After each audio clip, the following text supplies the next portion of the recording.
சிலப்பதிகார நூலாசிரியர் இளங்கோ அடிகள் சேர நாட்டில் வஞ்சி நகரத்திருந்த அரசு செய்த சேரலாதன் என்னும் அரசனுடைய புத்திரர்.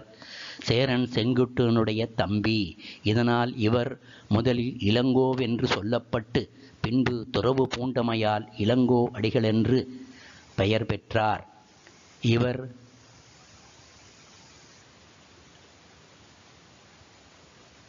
துறவு பூண்டதற்குக் காரணம் இப்புத்தகத்தில் காவு ஆம் பக்கம் முதலியவற்றாலும் இந்நூல் செய்ததற்குக் காரணம் இதன் பதிகத்து முதற் பாகத்தாலும் அதன் உரைகளாலும் விளங்கும். அது துறவு பூண்ட பின்பே இந்நூல் இவரால் செய்யப்பட்டது. பத்தினியை துதித்தலையும் சில தர்மங்களை உலகத்தாருக்குத் தெரிவிக்க வேண்டுமென்பதையும் எண்ணி இவர் இந்நூலைச் செய்தனர்.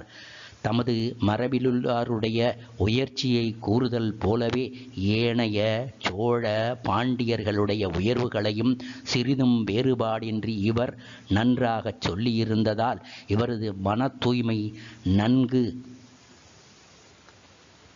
புலப்படுகின்றது.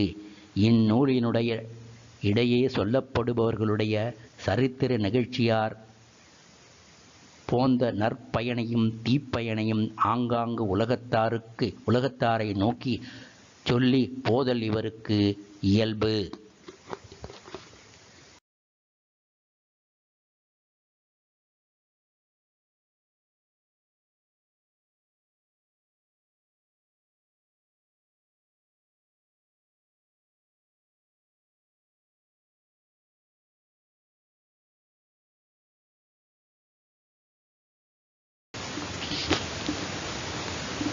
இன்னும் யாரேனும் மிக்க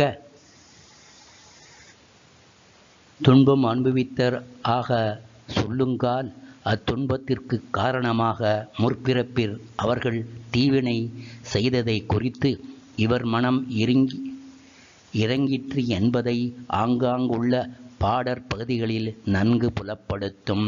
இவர் மலை நாட்டினர் ஆதலால் இந்நூலில் அந்நாட்டு சொற்கள் பல அவ்விடத்து வந்துள்ளன. இவர் இக்கதை நிகழ்காலத்து இருந்தவர் ஆதலார் காவிரி பூம்பட்டினத்திலும் மதுரையிலும் நடந்த சரித்திரங்களை அறிந்தோர்வாய் கேட்டும் மலைநாட்டில் நிகழ்ந்தவற்றை கேட்டதோடு தாமே நேரிற் கண்டும் இந்நூலை செய்தார். இங்ஙனம் செய்தார் என்பதை இந்நூற்பதிகமும் உரு ஆவது கதைகளும் விளக்கும்.